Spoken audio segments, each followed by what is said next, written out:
Madueke is locked in for Arsenal. He joined after the £52 million move from Chelsea. He left the US, went to England, of course, and we all saw what happened and all the meltdown from Arsenal fans. But Arsenal reportedly are far from done. The Viktor Gyökeres saga has been continued, of course, with all the back and forth between the president and Viktor Gyökeres, and Fabrizio Romano has absolutely gave us all what is going on between the club. And also, there is a massive twist that happened that we'll talk about, that Liverpool, now they put Rodrygo on the radar. I'm going to explain to you how Liverpool are going to actually try to get Rodrygo and why Liverpool are refusing to actually sell Luis Díaz until maybe someone like Rodrygo being on the market. But before we go on and talk all about this and all what happened between the president and Viktor Gyökeres and all the updates about Eze and what happened and the Rodrygo, make sure to hit that like button, people. Subscribe to the channel. Of course, guys, if you are new here, turn on the notification bell. Make sure to leave a comment below. The president of of Sporting Lisbon is absolutely threatening the Gyökeres camp. He's threatening Viktor Gyökeres, and he's absolutely throwing stones at Arsenal, telling them that their strategy is not going to work, that they don't hold the upper hand, that they have 3 years left in this guy's contract, and he has to go back to training. He's literally keeping the player at ransom. He's holding the player hostage, which is absolutely crazy, because we have learned from the lawyer of Viktor Gyökeres that after 5 warnings of going back to training, they have to terminate the contract. The president of Sporting Lisbon thinks that he can force Viktor Gyökeres to play for them. I have seen this movie before, and most likely than not, the players win. And it's either he accepts the terms the Arsenal are offering, or he has to actually try to go to UEFA and FIFA to actually battle it in court. It's not going to be against Arsenal. It's going to be against Viktor Gyökeres, which is going to be an unprecedented thing that happened in football. Gyökeres has refused to go back to training, as it's reported by Fabrizio Romano. He's refused to train. He told them that I only wants to join Arsenal. This is the guy that is willing to die for Arsenal. You gotta respect that, to be honest. This is their number 9. They're adamant that they're gonna sign him, and he's adamant that he's gonna join them. And Gyökeres has said that he informed the president of Sporting Lisbon that he's not going back to training, that this deal has to go through. Yes, I'm gonna go a little bit to the side a little bit and tell you that I think maybe Arsenal should up the bid a little bit, should at least meet Sporting Lisbon halfway through. But also, I'm sure that the hierarchy of Arsenal don't like their arm to be twisted. They don't like their arm to be like, they don't like to be threatened like this. But also, I'm going to give it to the Sporting Lisbon president. He also doesn't like his arm to be twisted, but it is reported that he actually promised Viktor Gyökeres to go to the Premier League, to go to the club he wants, if they offer the money that he promised him. And apparently, Arsenal offered the money that they want, but he went back on his word, and he doesn't want to let the player go. He wants more money, and that is absolutely crazy. And now Arsenal already agreed personal terms with the guy. The guy is preparing to go to London to start his medical and all this stuff. Arsenal, it is reported that they already booked the medical for the guy, but the Sporting Lisbon president is holding the guy at ransom, as I said. And the thing about it, from a footballing perspective, I actually believe that Viktor Gyökeres changes a lot of things at Arsenal. They finally get the number 9 they want. They finally can actually get the bagsman that is supposedly is going to score a lot of goals. And I believe that Viktor Gyökeres will be that guy for them. But at the current moment, as Fabrizio reported, there is a problem. And the problem is big. It is not small. Now, it's what you call a dick measuring contest between the club of Sporting Lisbon and Arsenal, and also Viktor Gyökeres, who doesn't want to go back to training. Let me know in the comments what you guys think about this. It's a funny situation for us as fans, for people that actually follow the news. But I'm sure the player is living in hell because he wants to know his future and he wants to go to the club that he wants to play for. That is absolutely crazy. There is another thing that is reported. Even though Arsenal are still going for Gyökeres, they actually Sam Madueke, it is reported that Arsenal are expected now to sit with Crystal Palace over Eze to actually see the terms, right? That they how they're gonna pay the money. It is reported that they can pay in 3 installments, the 60 million pounds. But maybe Arsenal want a favorable deal. Maybe they can pay less fees if they pay more upfront. That is what is reported.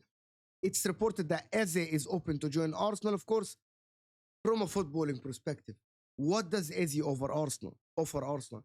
I believe that, and that is Footy Judge Mo's opinion, that Eze is a brilliant player on the left. He might not be the best touchline winger, but he can be a winger that tucks inside, play behind the forward, play in the midfield a little bit. And you can also battle Odegaard for his 10th position, because I believe that Eze is a brilliant midfielder as well. The strength, the physicality, the speed, the ball control, the passing, the shooting. I believe the guy can actually be even at next level if he joins a club like Arsenal or even other clubs, because I wanted him, to be honest, a year ago to join Manchester City, and I wanted to see him play under Pep Guardiola because I believe this guy has a lot of talent at his disposal. Can Arsenal get this through? And will this hinder the deal of Rodrygo? We'll actually see what happens in the market, but I'm expecting Eze to leave. There is a problem with Crystal Palace and UEFA at the current moment about the Europa League and the Conference League and all the problems that are happening with Nottingham Forest at the current moment. But I believe that Eze is far from these conversations. I think that Eze is now ready to join a club that challenges for the league.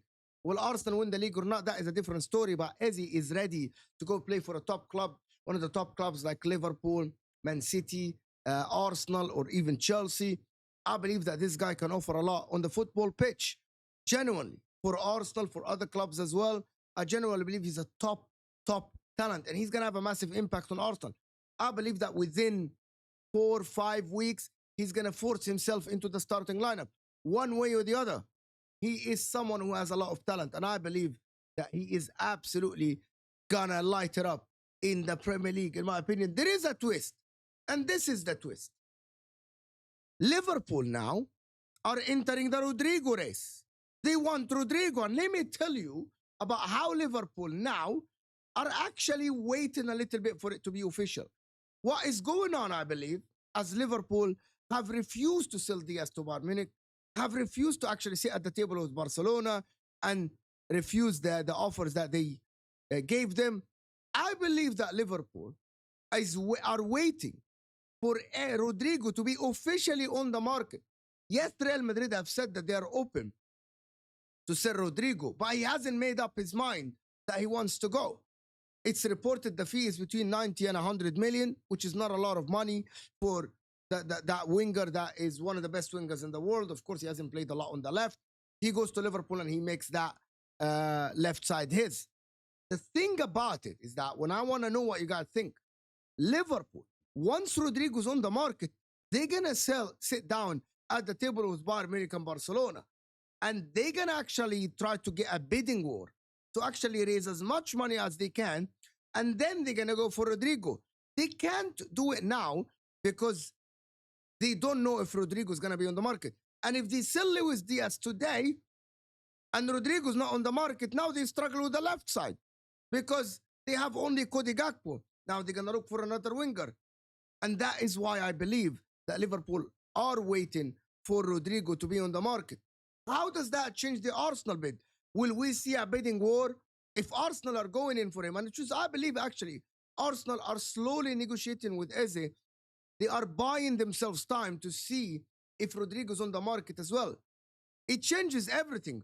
Once Rodrygo becomes available, I also believe that Bayern Munich are going to be in for him, maybe Manchester City, but he prefers a move to the Premier League as it is reported. He might go to Bayern Munich at the end, but as currently stands, Rodrygo wants to go to the Premier League as it is reported. So maybe Man City, Liverpool, and Arsenal will have a bidding war. Who's going to win? I don't know. Who's more attractive? I want to know your opinion. Is Rodrygo better to go to Arsenal, Manchester City, or Liverpool, the Premier League holders? Because there's a lot of people that are saying that at the current moment, Liverpool are the more attractive project because they just won the league. They bought Wirtz, Gyökeres, they bought Frimpong, they might buy Gay, and also they might buy a striker if they sell Darwin Núñez, which looks like it might be happening soon. So our Liverpool's age is not that old. Gyökeres is young, Frimpong is young, McAllister, Gravenberch, Wirtz is young. Of course, there's the Konati deal. But at the current moment, do you think Liverpool project is more attractive? At the current moment, for me, it looks like it. Yes, Arsenal are young, they challenge, blah, blah, blah. But Liverpool are gunning for the Champions League next season. They are gunning to retain the title. And I think Rodrygo adds a lot to that team. Rodrygo on the left, Salah on the right, Wirtz behind him, and whoever the striker is it going to be Ekitike? Is it going to be someone else? Might be Isak, but that's far-fetched, to be honest, at the current moment. But is Rodrygo changes everything? I think there's a lot of people that want Rodrygo, of course, because his qualities, but also to prevent the opposition from getting Rodrygo. That is something that you need to think of. These three moves, Gyökeres, Eze, Rodrygo, will affect the Premier League massively next season. Of course, because Gyökeres adds a lot of goals to Arsenal. He's reliable, and he compared himself to Haaland and Harry Kane. He said, I'm one of the best strikers in the world at the current moment. Eze, clinical, phenomenal, fantastic, amazing. But Rodrygo's the high. He's going to be that marquee signing in the Premier League next season if he goes to one of the clubs. If Man City get him, he's strengthening the squad on the left side. But what happens to Doku, we'll see. What happens to Marmoush, we'll see. I believe that City are a little bit behind because they have Marmoush and Doku on the left side. So now it's Liverpool and Arsenal. Who's going to get him? I actually don't know. But he's someone who's going to shock the Premier League a little bit. He's good. I don't think he's like elite. But I think he's better than a lot of wingers in the Premier League. I believe that. I think he becomes the best left winger in the league. In my opinion, if he goes to the Premier League. You let me know in the comment section what you guys think. But at the current moment, the sporting problem with Gyökeres is massive. The Eze deal is on the table. The Madueke deal is done. And if Liverpool get Rodrygo, it changes the game for them. You guys let me know in the comment section what you guys think. Hit that like button if you guys are still here. And subscribe to the channel. Of course, if you are new here, turn on the notification bell. And let's see what happens.